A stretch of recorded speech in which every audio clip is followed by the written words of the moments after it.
येथील लेखापरीक्षण अहवाल मी 2017-18 पासून 20-21 पर्यंतचे सगळे अभ्यास केले असता इथं नियमबाह्य कशी कामे चालतात व घोटाळे कशा स्वरूपाचे होतात याचा पूर्ण लेखाजोखा ह्या पूर्ण अहवालात आहे.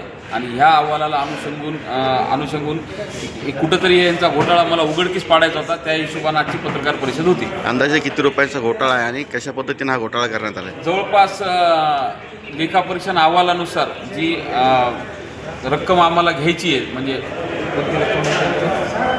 वसूलपात्र रक्कम ह्या अधिकारी कर्मचाऱ्याकडून जे त्यांनी नियमबाह्य देयक वगैरे जे दिलेली आहेत ती जवळपास ह्या 4 वर्षाची मिळून होती 2 कोटीच्या जवळपास. थोडी कमी होईल पण 2 कोटीच्या जवळपास आहे.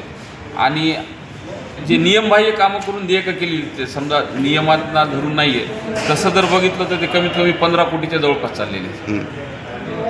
कशामध्ये घोटाळा झाला असं वाटतंय तुम्हाला? सगळ्याच गोष्टीत एक सानसुद्धा सोडली नाही. मी आत्ताच पत्रकार परिषदेत सांगितलं ना, पडदा घोटाळा, झाडे लावण्याच्या कुंडी घोटाळा, परत गॅस सिलेंडर घोटाळा, पेट्रोल घोटाळा, परत विमान प्रवास घोटाळा, परत जेम पोर्टलवरून खरेदी न केल्याबद्दल घोटाळा, जे कम्प्युटरचे दुकानं आहेत त्यांच्याकडून AC खरेदी केलेले त्याचा घोटाळा, असे बरेच घोटाळे.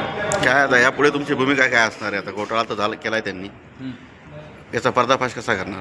ह्याचा पर्दाफाश तर मी जवळपास आता थोड्या वेळापूर्वी केलेलाच आहे. पण आता त्यांनी हे लेखाआक्षेप आहेत एकदा म्हणजे आरोपीची जी काही बाजू आहे ती पण समजून घेण्याचा न्यायसंहिता तशा पद्धतीनं आहे.